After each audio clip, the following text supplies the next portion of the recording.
let's do our last interview. We have one lovely Resaries. We're going to be in the Kingdom of Kiel for this. We are in this wonderful little city. It's very peaceful right now. Sort of built on these hills and very small cliffs scaling up and over this hill. A river runs through the side of the city. Multiple bridges span over it to other parts of the city. There are plazas and statues, and it seems very quiet at this time of day. It's cloudy overhead. The city has just a somber and quiet tone to it. We start with one of the plazas in the city that hosts a very important statue to our character. There are, at this moment, 4 kids looking up at the statue, spending not necessarily their last moments together, but their last moments together for a while. One of which is a short little wood elf boy with unkept hair. One of them is a tall human girl with this dark brown hair pulled back, big circular glasses. We have a sort of cherry blonde, very friendly and loose, freckles on her, big smile on her face. And that 4th person, describe him for me, Zach. What does Resaries look like? Well, Resaries is a half-elf. He's about 18 years old, somewhere around there. He is wearing full chainmail armor. He has a shield on his arm. He has a longsword at his waist. And I would describe his face or his hair or his ears, but you can't quite see it behind just this helmet that covers the majority of it. Full armor, full protection. And you'll notice the armor it looks well used, but it looks well taken care of as well. There's some dings in it, but nothing that ruins the integrity of it as well.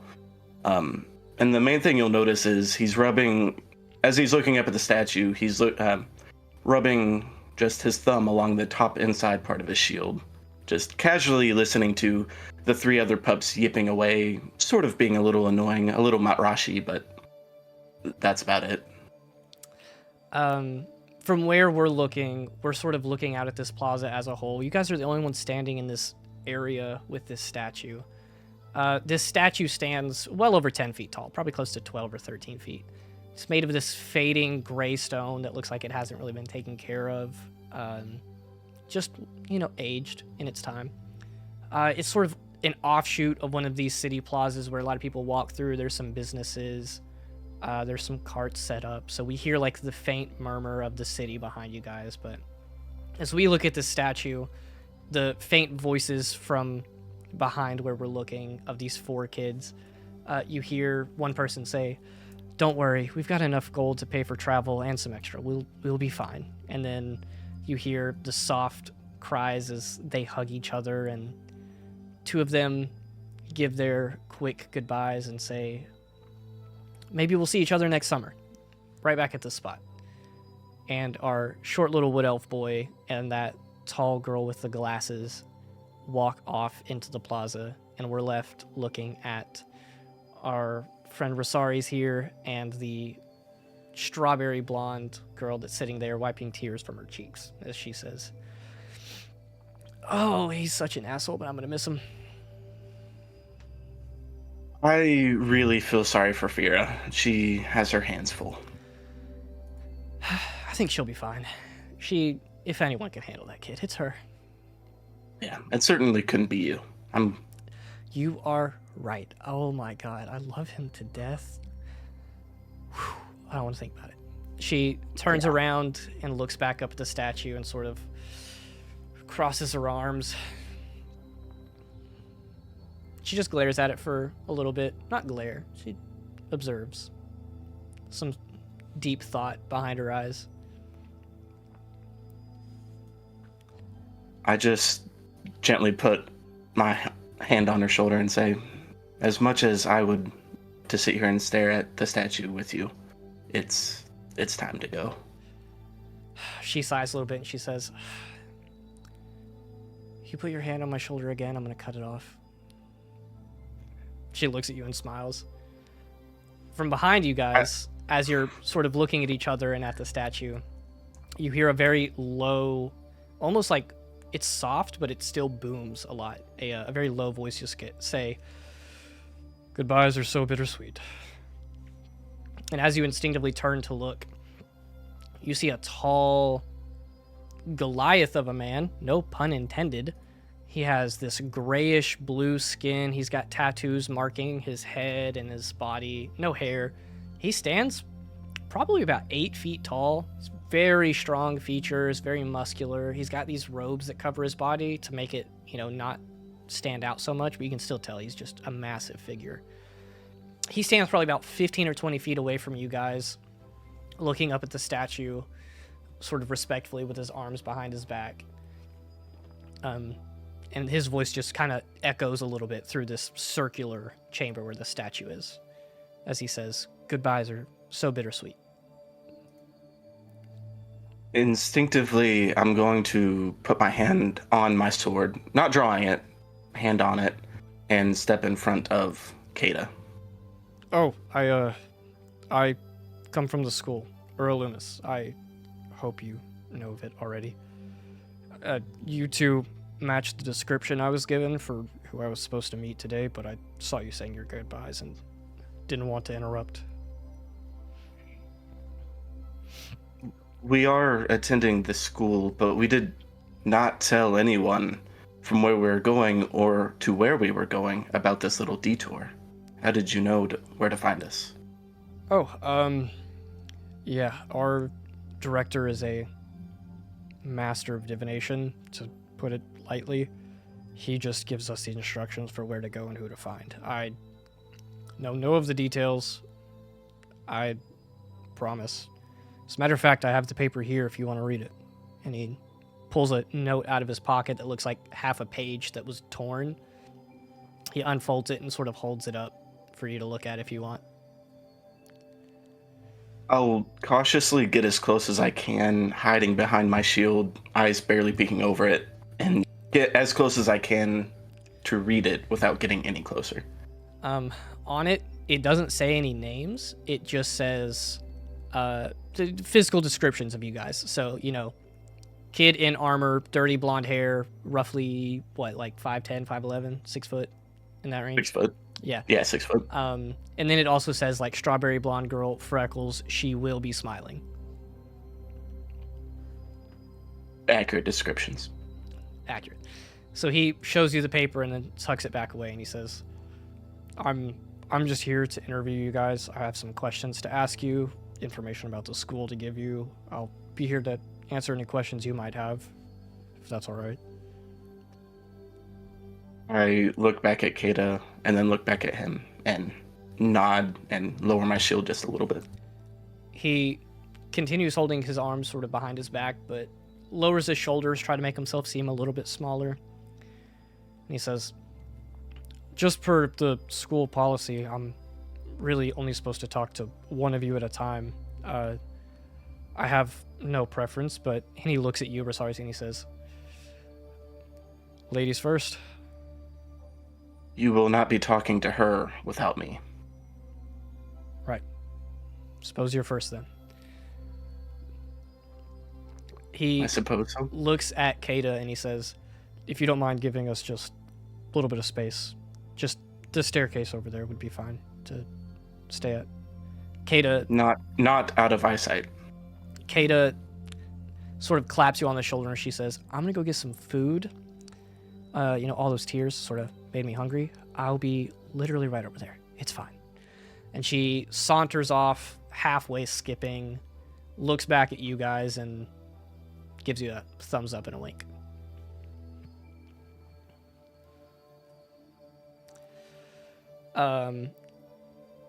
This guy looks at you, sort of lowers his stance again, and he says, "First, introductions." He reaches his hand out to you and he says, "My name is Ari-Hala, and just that. You are?" I am Resaries. Just that as well. And I reach out my hand up to reach him even though he's still slouching. There's definitely an angle there, for sure. So So he looks at you and sort of gives like that little frown nod, and he says, "One name is fine. So, what course of study will you be taking?" I look at him, and then without saying a word, I just look back at the statue, and then look back at him. Paladinship. Noble class indeed. I can't help but before we get to the questions to ask, do you know the weight that comes with that? I look at him and then look back to where Kata headed off to, and I show him the inside of my shield, and I try to put a little bit of magic out. I'm not very good with it yet, but I know a little bit, like lay on hands. Yeah. And I'll try to pump it out, and just the name Kata shines bright blue on the shield. It kind of flickers as it shines, and there's definitely some... I want to say like the light itself doesn't seem very confident, but it does flicker and shine, and he looks at it and he says, "Right, you already have a little bit of experience, it looks like. That's good. I'll give you a head start." But I'm not the greatest, but no, I need to be stronger. That's absolutely fine. But I'm asking more from my understanding, paladins, yes, they use magic and, you know, wield weapons and all the sorts, but let me phrase it this way. Clerics, like myself, we pray for our power and hope that we align ourselves with our god's beliefs and they give it to us. For you, as a paladin, you do not seek to ask power from the gods, but demand it. You must have a purpose for that. I do, and my purpose remains my own. Yeah, I will not pry. He looks across the plaza and he motions for you to sit. There's like that couple of stairs, just like 6 or 7, leading up to this little circular area where the statue is. So he turns and walks about 2 feet away and motions down the stairs, and he says, "Would you like to sit?" I would not, but if you want to be at, same height, you're more than welcome. He chuckles just a little bit. And instead he leans against one of the 4 wall things that's holding up the circle that envelops this area. It's not like a roof, but more like a ring around it. So he leans against that wall a little bit, putting you guys closer to the same level. And he gazes out at the plaza where Kata's asking for food, and he says, "So you're signing up to be a paladin. I can tell you want to protect people." And he motions his head to Kata, and he says, "People like her." The people I care about, yes. Yeah. He looks back at her, sort of eyes you up and down, kind of sizing you up, and he says, I see a difference between the two of you.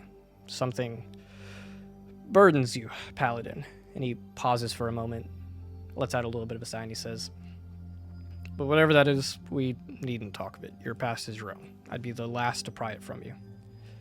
He turns back to look at the statue a little bit, and he says, "So this man you look up to, search all you want, any library in the city, his past is a mystery. People respect that. They let it be. I think that's a good thing." I am not worried about people knowing me or knowing my story. I'm worried about protecting the people I care about. I do not care if I'm remembered for it or not. He nods a little bit, thinking, and he says, "Yeah, that's just to say, I think if you want to be remembered for the things you do from here on out, not the things that have happened to you, I understand that, and I respect that. So I will not ask of your past, but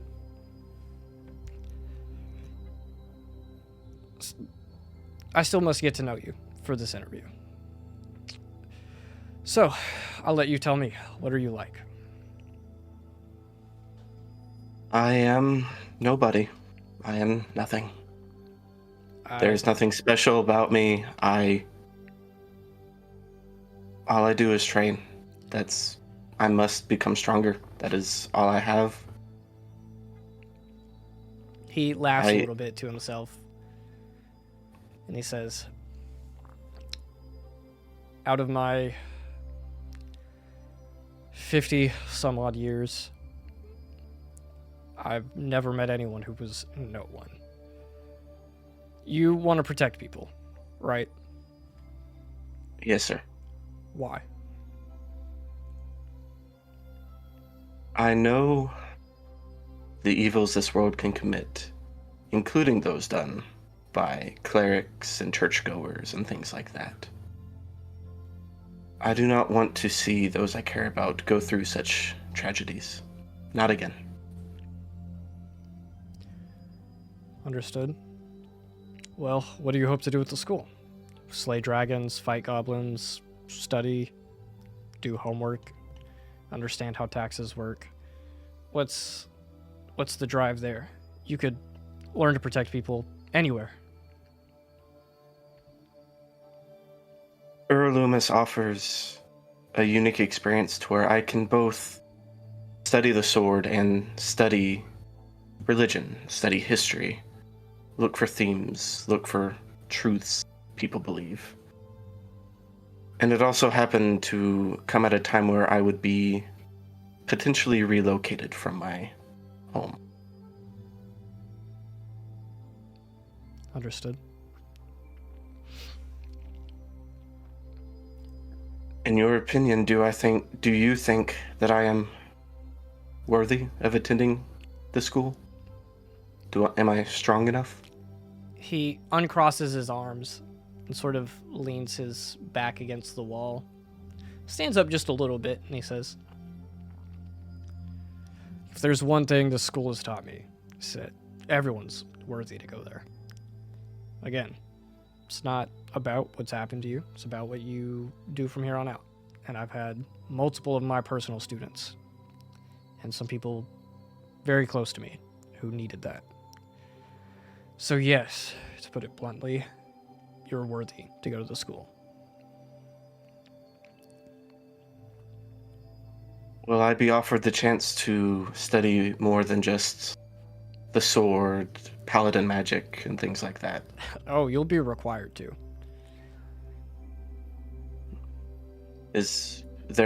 You're a cleric, correct, is what you said?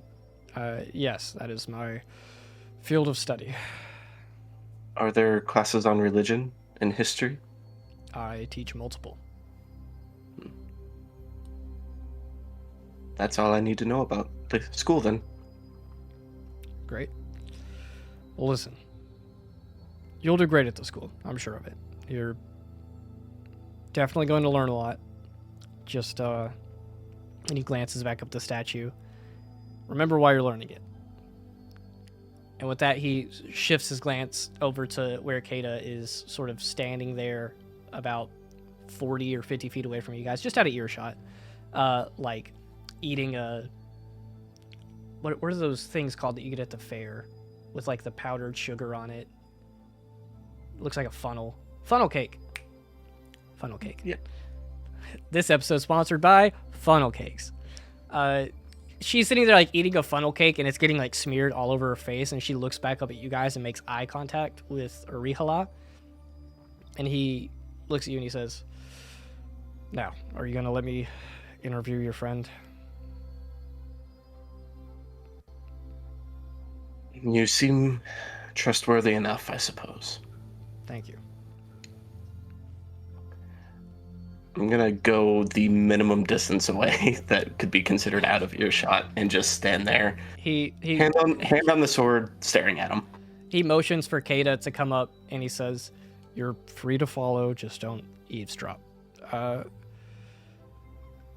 miss, what is your name? And he goes to shake her hand and she like wipes her mouth and she says, Kata Carmen, nice to meet you. And she gives a big smile, super bright.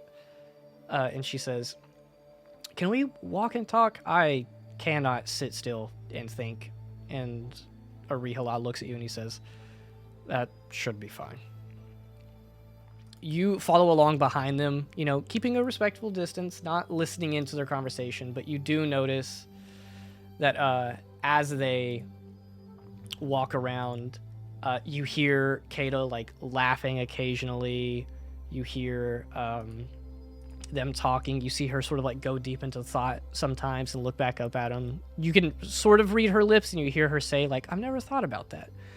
But it seems like they have a great conversation. Ari-Hala smiles a little bit, but Kata, being herself, laughs a lot and jokes around, like knocks him in the shoulder, and he chuckles along with her. Eventually they finish up and he leaves you guys to continue your little stay here in Kiel. But he does make a point to both of you shake your hand and say that he appreciates y'all's time and he hopes you stay safe and that he will see you on the 10th. I give him a curt nod and just leave it at that. With that, he sort of heads out very respectfully and leaves you guys to be. And with that... So, Kata, you decided on a last name? Oh, she immediately pipes up and she says, yeah, I was thinking whenever I was practicing the other day before, you know, we decided to travel here.